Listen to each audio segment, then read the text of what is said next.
балалыкка кетеличи деген дагы ырым бар. Балалыкка кетеличи апаке. Ага дагы 10 жазбай эле жазып койгон. Азыр башка оончулар 10 жазып ырзап жүрүшөт. Бала кезде эр жетсем деп тез эле бата тилеп жетчү элемге, жатчу элем кечинде түйшүү көп түгөнбөгөн бүгүндөн тажап кеттим эмнегедир апаке. Тойго барсаң этегиңе жармашып, мен барам деп карындашымдан талашып, жер тепкилеп ыйлап жаткан кезиме кетким келет сени менен апаке.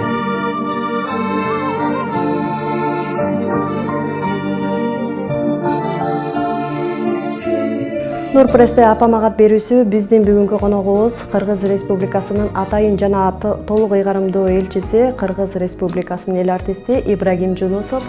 Жаным апа, орду толгосотладым. Бүгүн сени көргүм келип кыйналдым. Бул дүйнөдөн таппай сенин жытыңды. Сагынычтан топурагын жыттадым.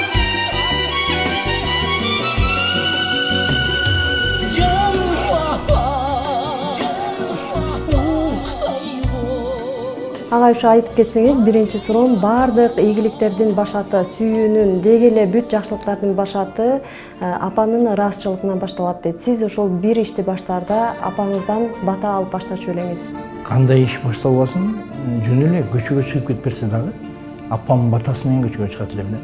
Ойногонго чыгып кетпесем, жакшы ойноп кел дейт эле. Окууга кетпесең, жакшы барып кел дейт эле. Жөн эле футбол тепкен чыгып атсаң да, эсинен барып кел. Ана мен кичине күрөшүп калдым да кичинедечи. Соревнованияга кетчүлүм. Утуп келдик да, апам баталарын берип. Өзү апамдын батасы бир башкача бата болчу да. Билбейм, ар бир эле эненин балдарына болгон батасы, ак тилеги, ак ою бар да. Бирок эмнегедир мен апам бата бергенде мындай башкача сезилчү эле да мага. Ушундай бата алшы, тилеген ою, сүйлөгөн сөзү дайыма мен дилебем козгоп турчу да, баягы кээ бир сөздөрүндө кадимкидей титиреп кетчү элем да. Ушундай жакшы сөздөр. Өзү мугалим болгон да. 41 жыл мугалим болгон да апам. Бир мектепте. Ошодон анан айтор ушундай бата менен гана ушу эшикке чыгат элем да. Апанын балага болгон сүйүүсүндөй сүйүү жок эмеспи? Ошону сиз качан түшүндүңүз эле? Мен апам бизди жалгыз бакканда 4 тууган элек, өтө эрте ажыраган апам күйөөсүнөн, атабыздан. Мен 2,5 жашта болчумун. Апамын бизге болгон мамилесинен, бизге болгон тарбиясынан улам, биз өтө эрте түшүндүк да. Бир эле мен эмес, төртөөбүздүн эрте түшүндүк. Себеби ата ордуна ата, апа ордуна апа, көчөгө чыгып ата болсо үйдө келип апа болчу. Тарбиясы ушунчалык, баягы бир айылда сөз бар эле, эне сени чыбык менен урса, өтө бийик көтөрөт, бирок жумшак тиет сага депчи. Ар бир тарбиясы, сүйлөгөн сөзү, айткан сөзүнөн улам мен апасыз мени элестетүү кыйын болчу да. Апаңыз өзү мугалим болуп эмгектениптир, сиз болсо өтө шок болчумун деп бир айткан интервьюларыңыз бар экен. Өзүңүз шок болсоңуз, апаңызды мугалимдердин, ата-энелердин жанында бир жер караткан учурларыңыз болгонбу? Көп жолу. Линейка болот эле, линейкага арпанженик. Мектепке кечиккендердин фамилиясы окулчу эле. Баары бир шаг алдына чыгат эле. Ошол жери 2 алгандардын фамилиясы окулчу эле, дагы бир шаг. Меники уже 2 шаг болот эле. Анан шоктонгондордун списоги окулат эле. Баягы мектепте ушундай эле. Анан меники 3 шаг болуп кетчү эле. Эң алдына мен директордун алдына чейин барып калчу элем да, баягы бирден шаг. Анан апам ушу урушуп алып туруп, кайра эле мындай неме кылчу да, ишенчи аябай. Өзү мен бир тууган карындашым дагы кошуналарыбыз да жакшы билет азыр. Апам экөөбүздүн мамилебиз абдан жакшы болчу да.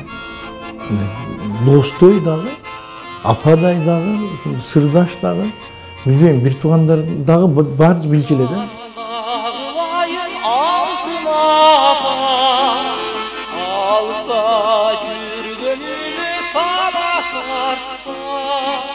Сизди популярдуулукка жеткирген Алтын апам ырыңыздын биринчи аталышы Апам агат экен. Ошол ырдын баягы аталышын өзгөрткөнгө эмне себеп болду эле? Элди Алтын апа деп жүрбөйбү? Өзүнүн ырдынын аты Апам агат. Рыспат Кадыров мага неме жөнөткөн, ак жол каалап, Апам агат деп жазып, өзү нотасын түшүрүп, гезитке ак жол каалап, чыгармачылык ийгилик каалап жөнөткөн болчу агайым.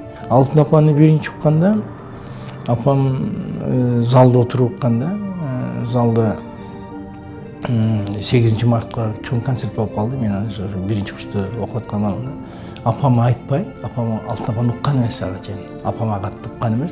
Жаңырдын бет ачары апама кат Ибрагим Жоносов ырдап, апасы залда отурат деп, ошондо апам ордунан туруп, ошо залда ыйлаган эсимде. Мен ырдап бүткөндө гүлдөрдү көтөрүп апам алып барсам, андан бетер жаман болуп. Анда апам 50-ге чыга элек болчу. Мен апамдын 50 жашына ардап жазганмын да. Ушунчалык жаш экен да. Анан ошол ырга 90 рубль гонорар алгам. Мен спектакль койдургам, анын өзүмдүн 50 жылдыгында. Ошондо японский жоок деген аябай мода эле да. Апам кээде отуруп сүйлөп калчу да, японский жоок тагамбы, салынамбы, салынбаймбы. Бирөөлөр салганын көрүп калат да, бизге жетки салбай кыйналат. Анда мен биринчи курста окушум.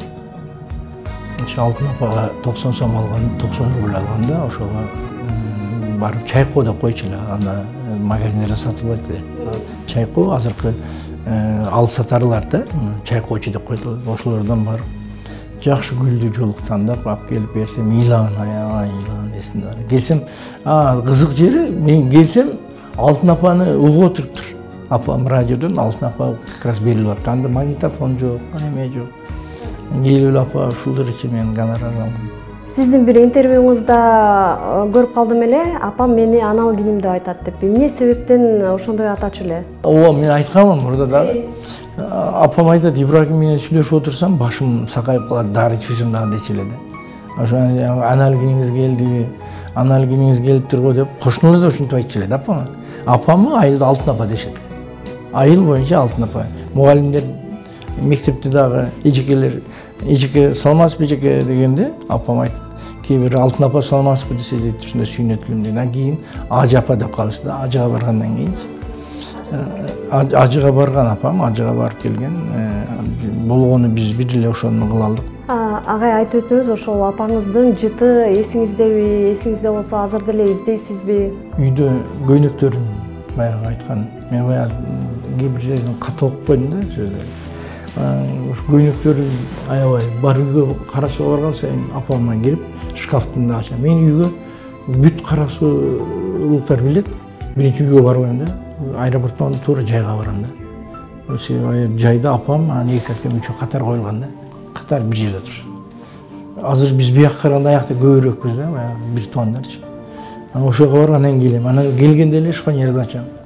Апамдын көйнөктөрүн бир 2 жылга чейин апамдын жыты турду да. Жолукта көйнөктөрүндө апамдын жыты жыттанып турчу. Анан жытта кетип калат экен да. Анан карындашым да уруштум.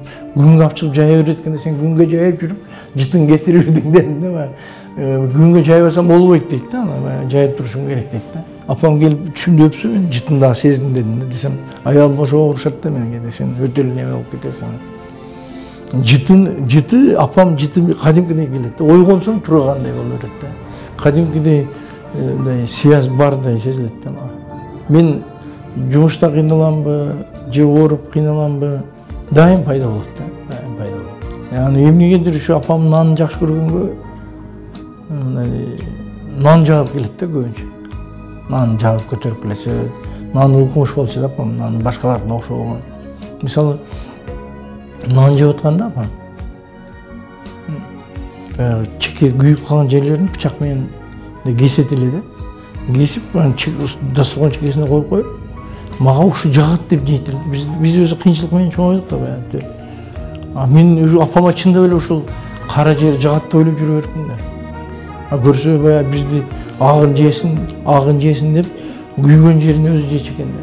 Апаңыздын акыркы учурларында жанында болгонсузбу? Акыркы айткан сөздөрү, керездери эсиңиздеби? 10 эле күн ооруду. 10 күн ооруду. Ооруганда дагы көп жатып неме болуп калган жок да. Мен Бишкекке келишим менен Оушта жашачу элем анда. Мен Бишкекке келип кетейин, сен барып кел деди. О жакшына сүйлөшүп отурган. Келсем эле кечинде агам чалып калды. Тезирээк апам сени сурап атат. Анан мен апам оорулашып калыптыр деп ойлодум да. Оорулашып калыптыр деп. Мен азыр түн эле чыгып кетем кайра эмес десем. Эртең менен биринчи рейсте учту деди акемчи. Жоқ, мен азыр чыгып кетейин десем, жоқ. Шашпай эле коем, түн жол жүрүп эле. Биринчи рейсти билетти алдым, эртеси күн кечинде болчу да. Анан кетип барсам, акем кайра чалды. Аялым кайра чалды. Мен ойлоп калдым, апам үзүлүп калды. Апама бербейсиңби деп акем айттым, трубканы апама берчи десем. Жоқ, сен давай келе бер, апам болуп сени күтөбүз деп койду. Тагы түшүнбөйм да. Анан мен аэропортко учуп келсем, сөзсүз мени бирөөлөр күтүп алышкан. Аялым, бала чакам аэропортко келип алыптыр. Мен уже өзүмдү жоготуп койдум, чочуп. Значит, үзүлүп калган окшойт деп эле мен өзүм ошол жерде эле ыйлай баштадым да. Аэропорт өзү токтоно албай, айтпай эле, чынара аялым эле жакшына болчу, нормально эле. Силер күскөнү келбейт элең деп атам да. Баарды келбейт эле. Анан Кара Сууга келип барсам, акем кайра эле чалды. Оштон Кара Сууга келди да аэропорт. Көрүстүндөн өткөндө эле оң жакта туруп турабыз биз дейт. Анан бетер шуулдадым. Анан келсем, акем машинасы турат. Токтосом эле, ичинде апам отурат да. Мен таң калдым да, бул эмне деген. Акем больницадан алып чыгып, 10 күндөн кийин салдырам деп. Акем өзү врач болчу да. Анан жөө мен үйгө барбайм, мен Ибрагимди күтүп, Ибрагим чогуу барам деп туруп алып турду апамчы. Мен жаш бала деп калганмын го дейм ошо. Анан мейли анда кеттик аэропортко деп турду акем. Десе, шу аэропорт кетип барган жерде көрүстөн бар. Көрүстөндөн өтпөй коюптур да, такыр буякачы. Акем айтат, көрүстөндөн вообще бул жака чыкпай, жок. Аркага бур, ушул жерде турайлы деп туруп ал дейт да. Ушул жерде күтөбүз деп. Шу көрүстөндөн өтпөй мени күт. Анан апам сюрприз деген сөздү такыр колдончу эмес да. Анан келип эле апам кучактап, апа бул эмне кыласың?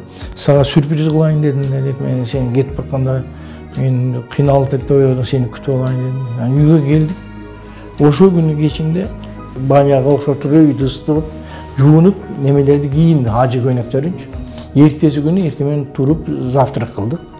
Завтрактан кийин ушундай калды да. Завтрактан кийин бүт баарын көрөсүз. Менин кичинекей кызымды жакшы көрчү аябайчы. Бир шакекти, ал кызым анда лицейде окуйт.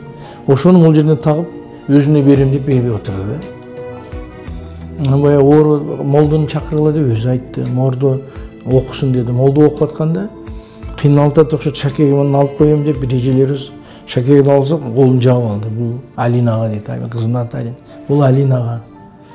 Апа алып кое бересиңби десе, жок, Алинага бул дейт. Анан кызым сабактан чыгып келди, келип бетинен өп, кызым деп берип, ушундан кийин эле бир 5 мүнөттөн үзүлдү да. Ошондо дагы апамы ойлобой, өзүм ойлогон окшойм дейм да. Мен эми кылган жакшылыктарымы кимге көрсөтөм? Мага ким батасын берет? Мен дайым апамдын батасы эле сактап жүргөндөй сезилчү эле да мага. Апамдын батасы мени күнүгө сактап жүргөндөй сезилчү да. Эми мени кайсы бата сактайт? Биздин берүүбүздүн аты айтып тургандай, апаңызга акыркы кат жазганга мүмкүнчүлүк жаралса, ошол катты апаңыз окуй турган болсо, катка эмне деп жазмаксыз? Сиз айткандай, эгерде сүйлөшүү мүмкүнчүлүгү болуп калса, мен апама бир жаздым да, апам бүгүн тирүү болсо дегенчи.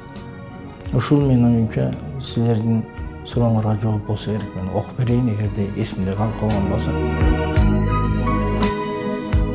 Апам бүгүн тирүү болсо, чыкпайт элем жанынан. Колдорунан өпкүлөп, буттарынан укалап, кетпейт элем алдынан. Жаным апам, апамай, мени качан келет деп, көздөрү дайым жолдо эле. Кайда болсоң тынч болсун деп, ойлору дайым менде эле. Апам бүгүн тирүү болсо, тандырган анын бышырып, түйүнчөгүн түйүнүп, дем алыш күнү үйүмө, барсыңар балдарым деп, кирип келет эле сүйүнө. Жаным апам, апамай, сиз кийген гүлдүү көйнөктөр кийилбей турат илинип. Сиз жаткан баркут журкандар салынбай турат жыйылып. Апам бүгүн тирүү болсо, мүрзөсүнө гүл экпей, гүл болуп дайым үйүндө өсөт элем күнүгө.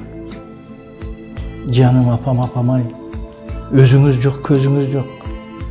Сиз жашаган үйгө мурдагыдай барбай калдым.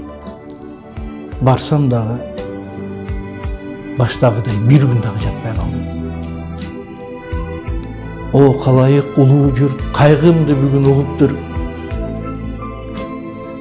Эки көзү көрбөсө да араңарда апам болсо, көзүнө көз боло бер элем. Эки буту баспаса да алаңарда апам болса, бутуна бут болот элем. Болгону апам бүгүн тирүү болса.